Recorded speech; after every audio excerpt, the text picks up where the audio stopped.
गांव की कच्ची सड़कों से दूर एक सुनसान जंगल के पास बसे छोटे से गांव चंद्रपुर में अजीब घटनाएं होती थी। इस गांव में एक पुरानी टूटी फूटी हवेली थी जिसे शैतानी हवेली कहा जाता था।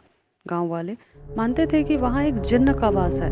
कोई भी उस हवेली के पास जाने की हिम्मत नहीं करता है। गांव के बुजुर्ग कहते थे कि वह जिन्न हजारों साल से इस हवेली में है। जो भी इंसान उसकी सीमा में घुसता है वह कभी लौटकर नहीं आता। डर के मारे गांव वालों ने उस हवेली के चारों ओर कटीले तार और नींबू मिर्च के झाड़ टांग दिए थे। रात के वक्त हवेली से अक्सर अजीब अजीब आवाज़ें आती, कभी किसी के चीखने की, कभी रोने की, तो कभी तेज से हंसने की। एक रात गांव के एक युवक अर्जुन ने इन आवाज़ों का पीछा करने की ठानी। अर्जुन बहादुर था लेकिन जिद्दी भी। गांव वालों ने उसे मना किया लेकिन उसने उनकी एक भी न सुनी। रात के ठीक 12 बजे अर्जुन एक मशाल लेकर हवेली की ओर चल पड़ा। हवेली के पास पहुंचते ही उसे ठंडी हवा का झोंका महसूस हुआ। हवेली की दरारों से सफ़ेद धुआं निकल रहा था। जैसे ही उसने कदम आगे बढ़ाया, एक धीमी आवाज़ में किसी ने उसका नाम पुकारा, अर्जुन। अर्जुन ठिठक गया। उसने चारों तरफ देखा लेकिन कोई नहीं था। हिम्मत करके वह हवेली के अंदर दाखिल हुआ और वहाँ घना अंधेरा था। दीवारों पर अजीब अजीब सी आकृतियाँ बनी हुई थी। अर्जुन जैसे ही हवेली के मुख्य हॉल में पहुंचा, अचानक मशाल की रोशनी तेज हो गई। एक काले धुएं का गुबार उसके सामने प्रकट हुआ। वह धुआं धीरे धीरे एक विशालकाय जिन्न का रूप लेने लगा। उसकी आंखें अंगारे की तरह जल रही थीं और उसकी आवाज़ गूंज रही थी। जिन्न बोला, तू मेरी सीमा में कदम रखा है, अब तू यहाँ से जिंदा नहीं जा सकेगा।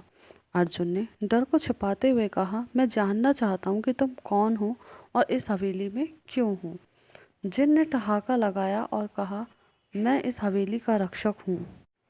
ये हवेली किसी समय एक महान जादूगर की थी जिसने मुझे इस स्थान का पहरेदार बनाया, लेकिन उसने मेरे साथ विश्वासघात किया, मुझे सदियों तक यहाँ बांध दिया। जो भी इंसान यहाँ आता है उसकी आत्मा मेरी ताकत बढ़ाती है और अब तेरी बारी है।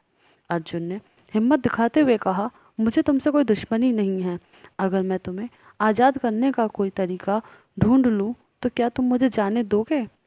जिन्न ने कुछ देर सोचा और कहा, अगर तू मेरी जंजीरें तोड़ सका तो मैं तुझे जाने दूंगा, लेकिन अगर नाकाम रहा तो तेरी आत्मा हमेशा के लिए मेरी कैद में रहेगी। जिन्न ने अर्जुन को हवेली की एक गुप्त सुरंग में भेजा। सुरंग में एक हर तरफ कंकाल और अजीब चिन्ह बने हुए थे। अर्जुन को वहाँ एक प्राचीन ताबीज़ मिला जिसे देखकर जिन्न चौंक पड़ा। जिन्न ने बताया कि वही ताबीज़ है जिसमें उस जादूगर ने मेरी आत्मा को बांधा है। इसे नष्ट करके ही मुझे आज़ादी मिल सकती है, लेकिन इसे तोड़ना आसान नहीं है। अर्जुन ने साहस के साथ ताबीज़ को तोड़ने की कोशिश की। जैसे ही उसने ताबीज़ को तोड़ा, पूरी हवेली कांपने लगी। जिन्न जोर जोर से चिल्लाने लगा और एक तेज रोशनी में गायब हो गया। जिन्न के गायब होते ही हवेली खुद ब खुद ढहने लगी। अर्जुन किसी तरह बाहर निकला। गांव लौटने पर उसने देखा कि जिन लोगों ने पहले हवेली में कदम रखा था और गायब हो गए थे, उनकी आत्माएं अब हमेशा हमेशा के लिए मुक्त हो चुकी हैं। गांव वालों ने अर्जुन की बहादुरी की सराहना की और शैतानी हवेली का खौफ हमेशा के लिए ख़त्म हो गया, लेकिन अर्जुन के दिल में जिन्न की डरावनी छवि हमेशा बनी रही।